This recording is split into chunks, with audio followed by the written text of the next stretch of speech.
नबूवियत का ही जिक्र उसने अल्लाह ने कलाम पाक में नहीं किया, अपने नबियों की नबूवत की शान बयान नहीं की है। 16 अंबिया का जिक्र एक आयत में, वकील का हुज्जतुन आयतुल्लाह से लेकर के 5-6 आयत पढ़िए तो वहाँ नबियों का तमाम कम से कम 16-17 नबियों का एक साथ जिक्र कर दिया अल्लाह। तो उसी तरह से अल्लाह पर ईमान रखना है, अंबिया व सलात पर ईमान रखनी है, और जितने साहिबे विलायत बुजुर्ग हैं वो भी हमारे ईमान का हिस्सा है, क्योंकि सिरातल लज़ीना अनअमता अलैहिम हम कहते हैं कि अल्लाह हमको सीधे रास्ते पर चला। तो कौन सा रास्ता? सिरातल लज़ीना अनअमता अलैहिम, वो रास्ता जिस पर तेरा इनाम इकराम है। तो अब सवाल है कि किसके रास्ते पर इनाम इकराम है?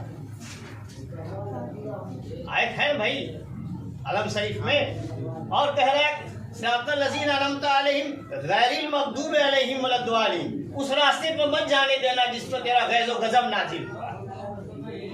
तो अनअमता अलैहिम कौन है? कुरान शरीफ की सबसे अच्छी तफसीर ये होती है कि कुरान के आयत की दलील कुरान से ही लिया जाए।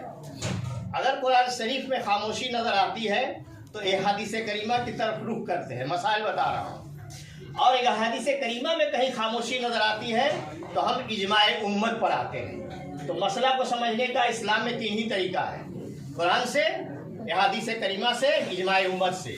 बहुत से लोग अभी गलत फैलाए हुए हैं, कुरान हदीस में दिखा दीजिए, अब इजमाए उम्मत कहाँ चला लिया? अल्लाह फरमा रहा है मैं युती रसूल फ़क़द अतल्लाह, मेरे नबी की इताअत करो और अल्लाह की इताअत करो।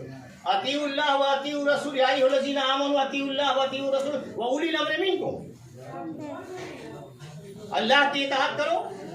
5वें पारी की आयत पढ़ रहा हूँ, क्योंकि बहुत बड़ा स्टेज नहीं है, हवाला देते पढ़ेंगे, आयत नंबर बता देंगे तो वक्त गुजर जाएगा, हम कम वक्त में ज़्यादा चीज़ देना चाह रहे हैं। तो वहाँ अल्लाह फरमा रहा है कि अल्लाह की इताअत करो, रसूल की इताअत करो, और उलिल अम्रि मिनकुम, जो तुम में साहिब अम्र उनकी भी इत्तबा करो।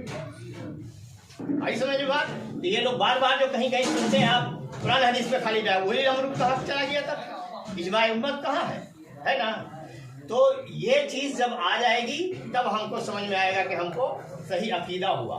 तो ये ईमान और अकीदे की बात हुई, समझ में आया?